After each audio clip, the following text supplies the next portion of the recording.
Qual é a fórmula de ração para as galinhas poedeiras? Se a gente pegar essa palavra fórmula no dicionário, ela está sempre relacionado a algo conciso, algo rigoroso, algo preciso. Então, qual é a precisão da alimentação aí das galinhas poedeiras? Se você ainda não me conhece, eu sou o professor César. Sejam todos muito bem-vindos e bem-vindas à Escola de Avicultores. Todo mundo sempre busca essa fórmula, a fórmula de emagrecer, a fórmula de ficar rico, de ganhar dinheiro.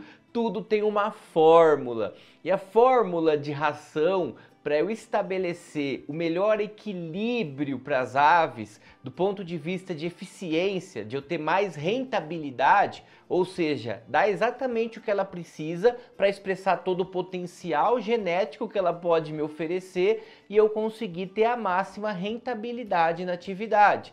E é muito importante pensar nesse aspecto da ração, porque a ração é o item mais caro da produção de ovos. Cerca de 70% dos custos de produção eles são derivados da ração. Então é muito importante a gente fazer algo preciso, algo específico para as galinhas. Só vamos lembrar que a formulação de ração, o que é a ração? Ela nada mais é do que eu olhar para a exigência nutricional dos animais. Então cada ave, estamos falando de galinha aqui no caso, cada idade ela tem uma exigência nutricional diferente. Na fase inicial de crescimento, de postura, ela tem exigências, tem necessidades diferentes em cada uma dessas fases. E eu preciso trabalhar para atender exatamente essas exigências. Por dois motivos. O primeiro deles é realmente para expressar esse potencial todo que ela pode me oferecer. Se ela tem potencial para produzir 450 ovos num ciclo de 2 anos, se eu trabalhar com uma ração eficiente, ela vai produzir isso. Se eu errar no caminho da formulação, ela não vai atingir esse potencial. Pode produzir 300, 350 ovos se eu cometer algum erro nesse caminho. Mas formular ração é basicamente olhar para as exigências nutricionais dessas aves, pegar a matéria-prima que eu tenho disponível no mercado, que eu tenho disponível no território e encaixar a matéria-prima para dar o que ela precisa. Eu sempre faço um paralelo com nós, com a alimentação humana. Cada um precisa de uma quantidade, por exemplo, de calorias para manter a vida ativa, para manter trabalhando, estudando, andando, tudo está gastando energia. Então eu sempre tenho que consumir alimento para suprir a demanda que eu tenho de energia, de proteína. Proteína vai em tudo, né? A pele é proteína, tudo é proteína, tudo tem proteína. E a gente tem a composição ideal da nossa comida, para nossa dieta, para nossa exigência nutricional. E você que está me assistindo sabe muito bem disso. Um prato saudável de comida aqui para o brasileiro é um arroz, um feijão, uma salada e um bife. Nesse sentido, eu estou consumindo o quê? Eu estou consumindo uma fonte de carboidrato, uma fonte de proteína, fonte de vitaminas, minerais, de fibra, completa tá a minha dieta. Para as aves, basicamente, é a mesma história. A ave tem exigência nutricional nas mesmas coisas que a gente, proteína, vitamina, minerais. E no caso das aves, a matéria-prima principal, o binômio que a gente chama aí, que sempre está presente, é o milho e o farelo de soja. Não que a dieta humana também não use o milho como fonte de carboidrato, como fonte de amido. Muitas civilizações têm o milho como fonte principal de carboidrato e não o arroz como a gente agora está mais acostumado. Mas uma coisa importante, até falando de arroz, é que para as aves a gente pode incluir arroz. A gente tem inúmeras possibilidades de inclusão. Sempre fica no milho e farelo de soja porque é o mais fácil, o mais prático, que acha em toda a esquina. Mas vamos lembrar que a gente tem várias possibilidades, muitos coprodutos derivados de indústria.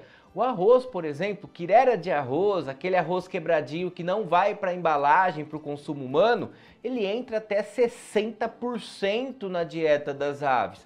Tem uma inclusão altíssima, né? Então é uma alternativa que a gente pode utilizar. O trigo é muito comum, tem alguns mitos sobre o trigo e eu já levanto aqui que são mitos. O trigo é uma excelente fonte de amido, de proteína, tem um pouquinho mais de fibra, tem que equilibrar. mas ela dá um balanço interessante na contabilidade da empresa, na questão da rentabilidade. Usar farelo de trigo, muitas vezes, aliás, não só o farelo de trigo, mas todos esses produtos alternativos, é para baratear o custo, para eu diminuir meu custo de produção e eu ainda consigo, dependendo da minha expertise na formulação, manter a produtividade igual se eu estivesse usando milho e farelo de soja. Então está provado na literatura, é claro que se você usa a quantidade correta, da maneira correta, você consegue ter resultados idênticos à utilização de milho e farelo de soja exclusivamente. Esse recorte é de um artigo, por exemplo, que fez a substituição para poedeiras semi-pesadas na fase de produção, diversas porcentagens de inclusão. O resultado, e da maioria dos trabalhos científicos feitos na fase de produção, é que a inclusão de farelo de soja não altera a produtividade, conversão alimentar, que é extremamente importante, e todos eles recomendam a utilização sempre num limite. 9% é o limite que encontrou aqui esse trabalho. Passou de 9% de inclusão, já começa aí sim a afetar a produtividade. Assim como para frangas é a mesma coisa. Até um limite de inclusão, e esse trabalho é um outro da literatura que estabelece aqui 8%, sem afetar a conversão alimentar, ganho de peso. Então recomenda-se até esse limite. Quando você usa essa quantidade, está ok, não afeta a produção e diminui os seus custos de produção.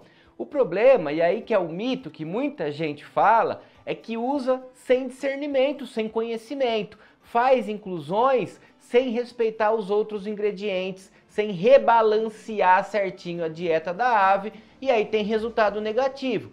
O resultado negativo não é do ingrediente que está utilizando muitas vezes, mas sim da forma que é conduzido na prática a formulação, é o erro de manejo. Se você pegar a ração pronta, olha lá na ração pronta, quem compra a ração já pega aí o saco, olha lá atrás, que você sempre vai ter os ingredientes que são adicionados e embaixo os eventuais substitutos.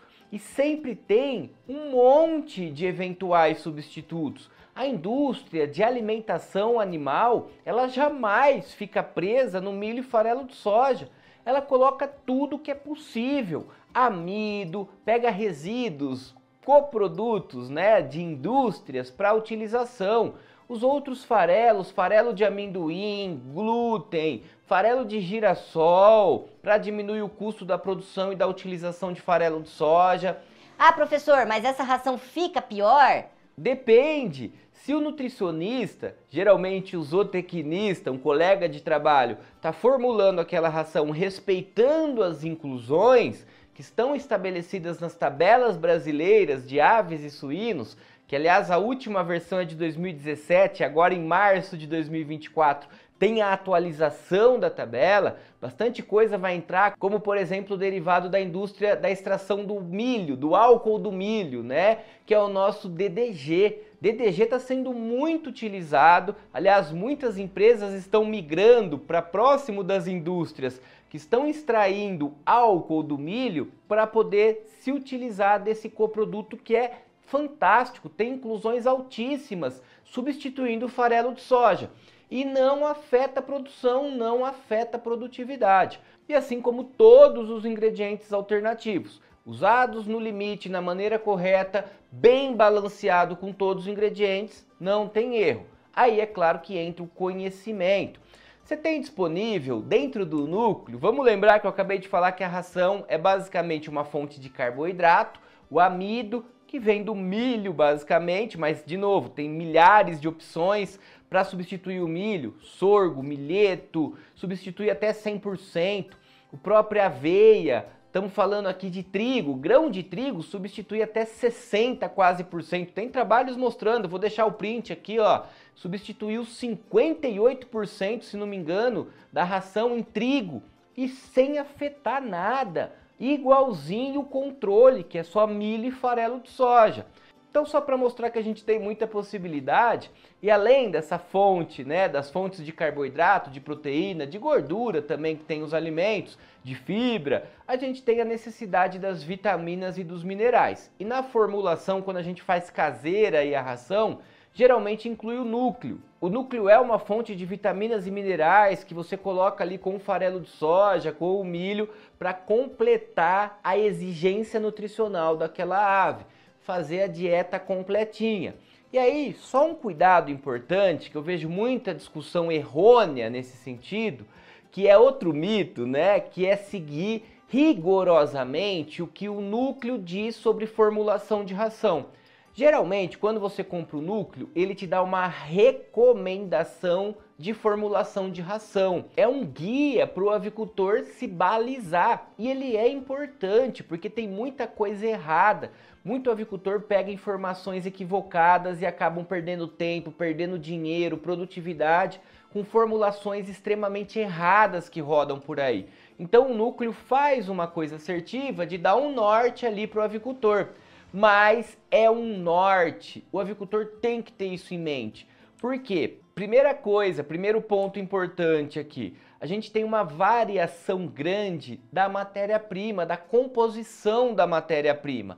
Olha só, milho e farelo de soja é nosso carro-chefe. O milho, temos 3 principais porcentagens de proteína encontradas no Brasil. Então esses 3 milhos são os mais comuns de encontrar no Brasil. De 6,92% de PB, 7,86% e 8,8% de proteína bruta. Assim como o farelo de soja, faz esse exercício, pega ele aí, dá uma olhadinha em qual porcentagem de proteína bruta tem o seu farelo de soja. Dependendo do processamento na indústria, da volta de casquinha ou não no processo, ele pode ter 44% de proteína bruta, 45%, 46%, até 48%. Então qual é o cuidado aqui para seguir a recomendação, esse guia do núcleo?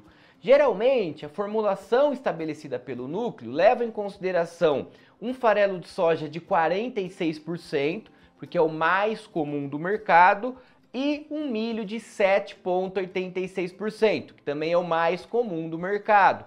Porém, mais uma vez, cuidado, você pode estar usando um farelo de soja de 48% ou 44% e seguindo uma recomendação do núcleo que foi feita aquela formulação para 46%.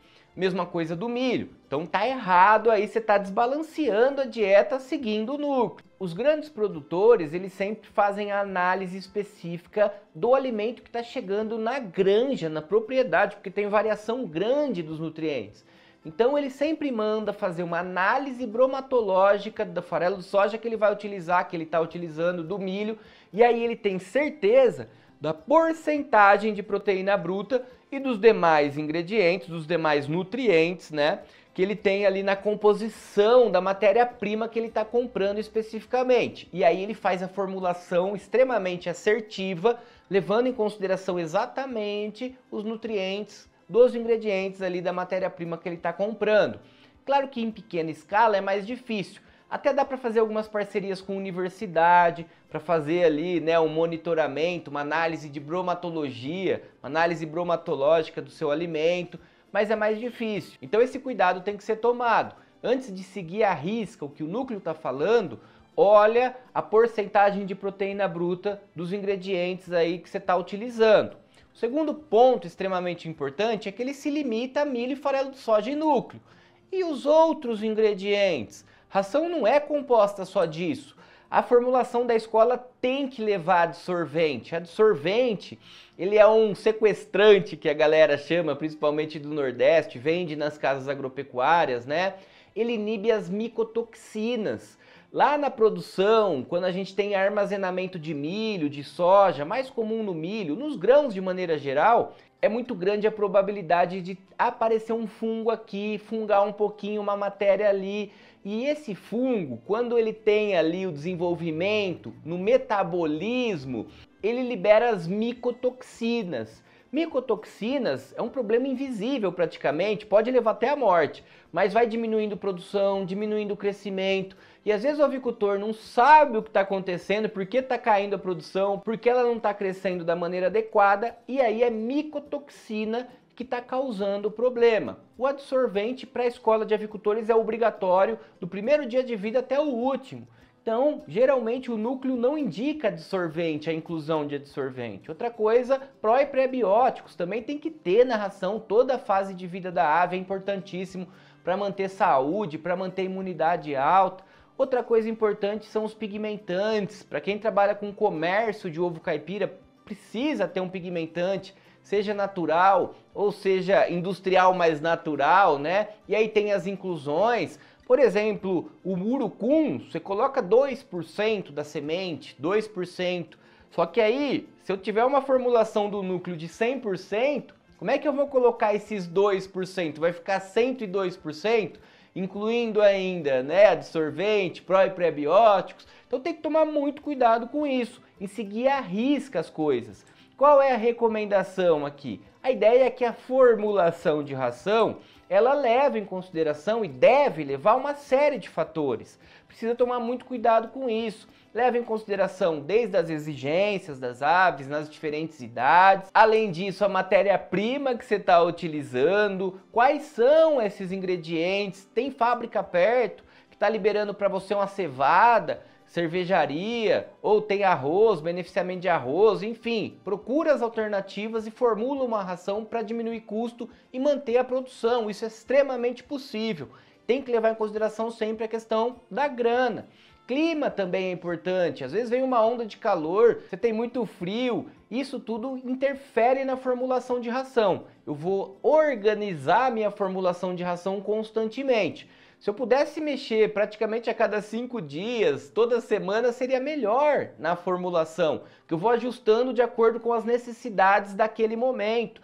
A ave tem exigência diferente toda semana, que a gente chega num consenso e a escola trabalha com 8 divisões. Mas se a gente pudesse dividir ainda mais essas rações é melhor, porque muda muito, é muito dinâmico aí a exigência, principalmente das linhagens que a gente trabalha, que são de alto desempenho. Então a ideia central aqui é que as fórmulas, tanto da escola, a escola recomenda, tem uma formulação de ração dentro do curso também, e a nossa recomendação é um exemplo, tá escrito lá, é um guia, né? Assim como as do núcleo também são guias, para evitar problemas grotescos, problemas que acontecem todo santo dia de fórmulas mirabolantes e que não dão resultado. Então a gente precisa, didaticamente, ter pelo menos um guia. E você precisa ter consciência disso. São guias, são nortes, orientações. Mas a formulação, é claro, ela vai depender de vários fatores. Beleza?